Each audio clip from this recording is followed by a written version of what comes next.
Chapter 5. The Hanged Man.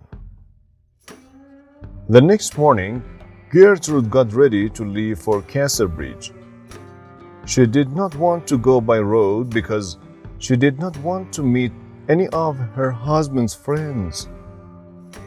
So, she took one of the heavy horses from the farm and rode west across the hills. She was afraid of riding with a half-dead arm, but the farm horse was quiet and slow and easy to ride. He carried her uphill and downhill, past rivers and through trees, moving west all the time. The sun slowly went down in the sky, and it was nearly 8 o'clock when Gertrude stopped for a moment at the top of a hill. It was the last hill before the town, and she should see the roofs of Casterbridge below. There was a big building on a hill at the end of the town with a white roof. She knew this was the jail, and she could see a lot of workmen on the roof. What are they doing? She thought. They are building something up there on the roof.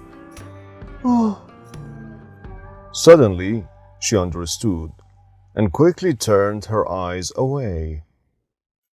It was a warm summer evening, but she shivered with cold.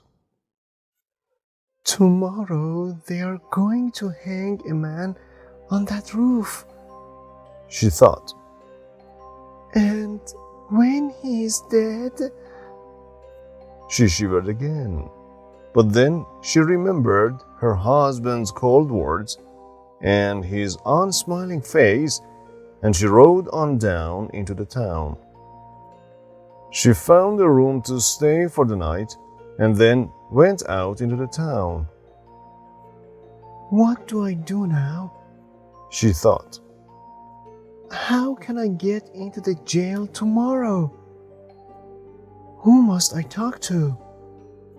The man at the jail or the hangman?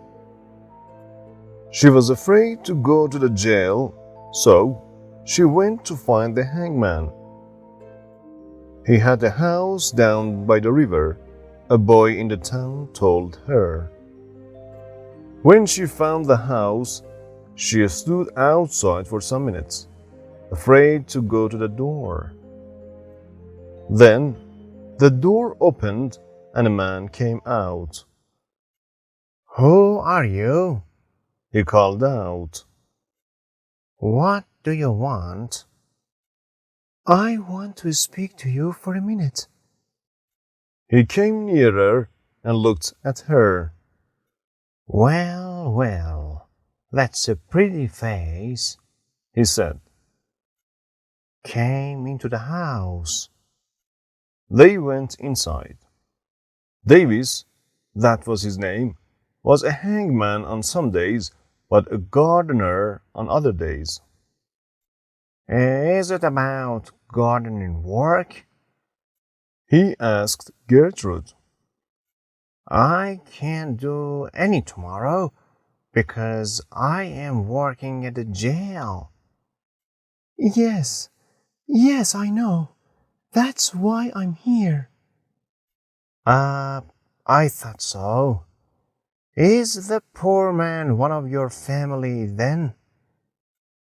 Perhaps your young brother? No. Davis looked at Gertrude's dress. I don't think so. Was he one of your farm workers, perhaps? No. What time is the hanging? The same as usual, 12 o'clock. And it is going to happen, yes? Oh, yes. Nothing can stop the hanging now, said Davis. But I'm sorry for this young man. I truly am. He's only 18. They say it was arson, but I don't know. He was there when the fire began, but there were 20 other men there too. So how do they know? I think they just want to hang someone, anyone. But what can I do for you, my pretty? I need a cure. Gertrude said. A cure for a curse. And a wise man told me about the hanged man and turning the blood. Oh, yes, miss. Now I understand. People sometimes came for that. But not pretty young things like you. Well, well. What's the cure for? It's this. Gertrude uncovered her left arm. Ah, it's all withered, Said the hangman, looking at it. Yes. She said. Well, a hangman's neck is the best cure for that, He said. Your wise man was right.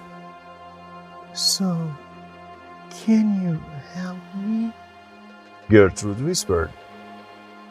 Usually people go to the jail and take their doctor with them and give their name and address. But yes, I can help you for a little money, perhaps. Oh, thank you. Gertrude said. It's better like this. I don't want people to know about it. Don't want your lover to know, huh? No, husband. Uh-huh.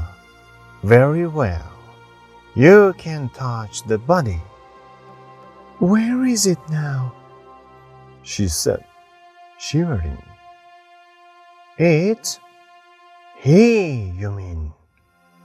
He's still alive tonight. He's in the jail. A little room right at the top.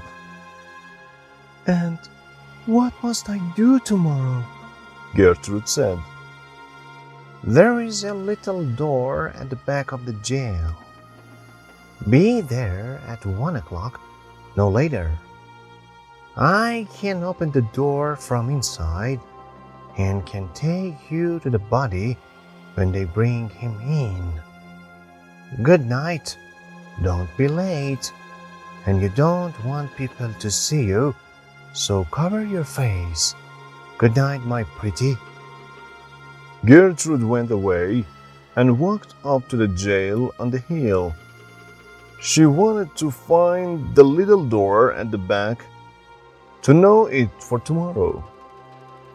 Then she went back down into the town and went to her room and waited for the morning.